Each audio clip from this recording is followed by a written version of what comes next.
Bansir, the chariot builder of Babylon, was thoroughly discouraged.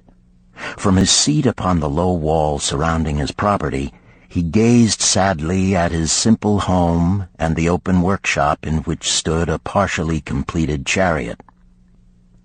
His wife frequently appeared at the open door. Her furtive glances in his direction reminded him that the meal bag was almost empty and he should be at work finishing the chariot, hammering and hewing, polishing and painting, stretching taut the leather over the wheel rims, preparing it for delivery so he could collect from his wealthy customer.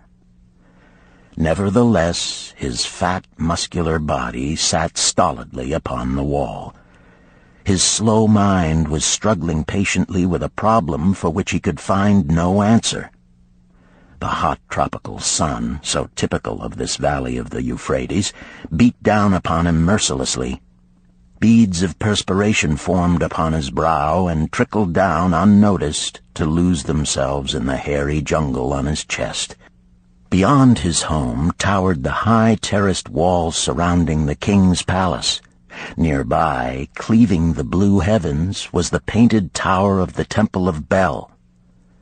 In the shadow of such grandeur was his simple home and many others far less neat and well cared for. Babylon was like this, a mixture of grandeur and squalor, of dazzling wealth and direst poverty, crowded together without plan or system within the protecting walls of the city. Behind him, had he cared to turn and look, the noisy chariots of the rich jostled and crowded aside the sandaled tradesmen as well as the barefooted beggars.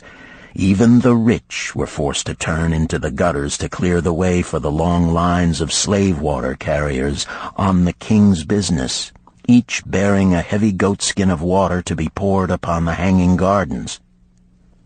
Bansir was too engrossed in his own problem to hear or heed the confused hubbub of the busy city. It was the unexpected twanging of the strings from a familiar lyre that aroused him from his reverie. He turned and looked into the sensitive, smiling face of his best friend, Kabai, the musician. "May the gods bless thee with great liberality, my good friend," began Kabai with an elaborate salute. "Yet it does appear they have already been so generous thou needst not to labor. I rejoice with thee in thy good fortune. More, I would even share it with thee. Pray, from thy purse, which must be bulging, else thou wouldst be busy in yon shop, extract but 2 humble shekels and lend them to me until after the nobleman's feast this night. Thou wilt not miss them ere they are returned." "If I did have 2 shekels," Bansir responded gloomily, "to no one could I lend them, not even to you, my best of friends, for they would be my fortune, my entire fortune." No one lends his entire fortune, not even to his best friend. "What?" exclaimed Kabai with genuine surprise. "Thou hast not 1 shekel in thy purse, yet sit like a statue upon a wall. Why not complete that chariot? How else canst thou provide for thy noble appetite? 'Tis not like thee, my friend. Where is thy endless energy? Doth something distress thee? Have the gods brought to thee troubles?"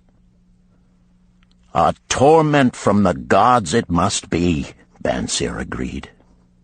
"It began with a dream, a senseless dream in which I thought I was a man of means.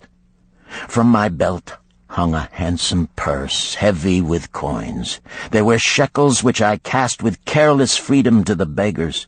There were pieces of silver with which I did buy finery for my wife and whatever I did desire for myself.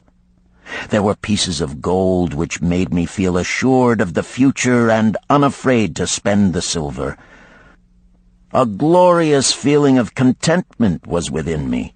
You would not have known me for thy hard-working friend, nor wouldst have known my wife, so free from wrinkles was her face and shining with happiness.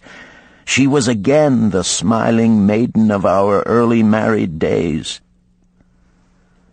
"A pleasant dream indeed," commented Kabai. "But why should such pleasant feelings as it aroused turn thee into a glum statue upon the wall?" "Why, indeed? Because when I awoke and remembered how empty was my purse, a feeling of rebellion swept over me. Let us talk it over together, for, as the sailors do say, we ride in the same boat, we two. As youngsters we went together to the priests to learn wisdom. As young men we shared each other's pleasures. As grown men we have always been close friends. We have been contented subjects of our kind. We have been satisfied to work long hours and spend our earnings freely. We have earned much coin in the years that have passed, yet to know the joys that come from wealth, we must dream about them. Bah! Are we more than dumb sheep? We live in the richest city in all the world. The travelers do say none equals it in wealth. About us is much display of wealth, but of it we ourselves have not. After half a lifetime of hard labor, thou, my best of friends, hast an empty purse, and sayest to me, "May I borrow such a trifle as 2 shekels until after the nobleman's feast this night?" Then what do I reply? Do I say, "Here is my purse, its contents will I gladly share"? No, I admit that my purse is as empty as thine. What is the matter? Why cannot we acquire silver and gold, more than enough for food and robes? Consider also our sons, Bansir continued. Are they not following in the footsteps of their fathers? Need they and their families, and their sons' families, live all their lives in the midst of such treasures of gold, and yet, like us, be content to banquet upon sour goat's milk and porridge? Never in all the years of our friendship didst thou talk like this before, Bansir. Kabai was puzzled. Never in all those years did I think like this before. From early dawn until darkness stopped me, I have labored to build the finest chariots any man could make, soft-heartedly hoping some day the gods would recognize my worthy deeds and bestow upon me great prosperity. This they have never done. At last I realize this they will never do. Therefore my heart is sad. I wish to be a man of means. I wish to own lands and cattle, to have fine robes and coins in my purse. I am willing to work for these things with all the strength in my back, with all the skill in my hands, with all the cunning in my mind. But I wish my labors to be fairly rewarded. What is the matter with us? Again, I ask you, why cannot we have our just share of the good things so plentiful for those who have the gold with which to buy them? Would I knew the answer, Kabai replied. No better than thou am I satisfied. My earnings from my lyre are quickly gone. Often must I plan and scheme that my family be not hungry. Also within my breast is a deep longing for a lyre large enough that it may truly sing the strains of music that do surge through my mind. With such an instrument could I make music finer than even the king has ever heard before. Such a lyre thou shouldst have. No man in all Babylon could make it sing more sweetly. Could make it sing so sweetly not only the king, but the gods themselves would be delighted. But how mayest thou secure it while we both of us are as poor as the king's slaves? Listen to the bell. Here they come. He pointed to the long column of half-naked, sweating water-bearers plodding laboriously up the narrow street from the river. 5 abreast they marched, each bent under a heavy goatskin of water. A fine figure of a man he who doth lead them, Kabai indicated the wearer of the bell who marched in front without a load. "A prominent man in his own country, 'tis easy to see." "There are many good figures in the line," Bansir agreed, "as good men as we. Tall blond men from the north, laughing black men from the south, little brown men from the nearer countries, all marching together from the river to the gardens, back and forth, day after day, year after year, naught of happiness to look forward to, beds of straw upon which to sleep, hard grain porridge to eat. Pity the poor brutes, Kabai." "Pity them I do, yet thou dost make me see how little better off are we, free men though we call ourselves." "That is truth, Kabai, unpleasant thought though it may be. We do not wish to go on year after year living slavish lives, working, getting nowhere. Might we not find out how others acquire gold and do as they do?" Kabai inquired. "Perhaps there is some secret we might learn if we but sought from those who knew," replied Bansir thoughtfully. "This very day," suggested Kabai, "I did pass our old friend Arkad, riding in his golden chariot. This I will say, he did not look over my humble head as many in his station might consider his right. Instead, he did wave his hand that all onlookers might see him pay greetings and bestow his smile of friendship upon Kabai, the musician. He is claimed to be the richest man in all Babylon," Bansir mused. "So rich, the king is said to seek his golden aid in affairs of the treasury," Kabai replied.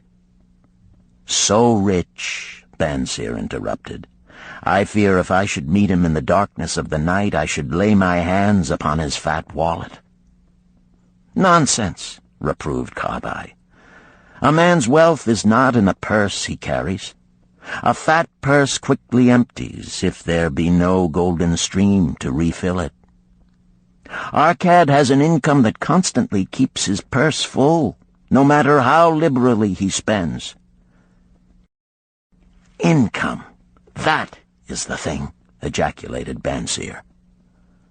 "I wish an income that will keep flowing into my purse whether I sit upon the wall or travel to far lands. Arkad must know how a man can make an income for himself. Dost suppose it is something he could make clear to a mind as slow as mine?" "Methinks he did teach his knowledge to his son, Nomasir," Kabai responded. "Did he not go to Nineveh and, so it is told at the inn, become, without aid from his father, one of the richest men in that city?" "Kabai, thou bringest to me a rare thought." A new light gleamed in Bansir's eyes. "It costs nothing to ask wise advice from a good friend, and Arkad was always that. Never mind though our purses be as empty as the falcon's nest of a year ago. Let that not detain us. We are weary of being without gold in the midst of plenty. We wish to become men of means. Come, let us go to Arkad and ask how we also may acquire incomes for ourselves." "Thou speakest with true inspiration, Bansir. Thou bringest to my mind a new understanding. Thou makest me to realize the reason why we have never found any measure of wealth. We never sought it. Thou hast labored patiently to build the staunchest chariots in Babylon. To that purpose was devoted your best endeavors. Therefore, at it thou didst succeed. I strove to become a skillful lyre player, and at it I did succeed. In those things toward which we exerted our best endeavors, we succeeded. The gods were content to let us continue thus. Now at last we see a light, bright like that from the rising sun. It biddeth us to learn more, that we may prosper more. With a new understanding, we shall find honorable ways to accomplish our desires.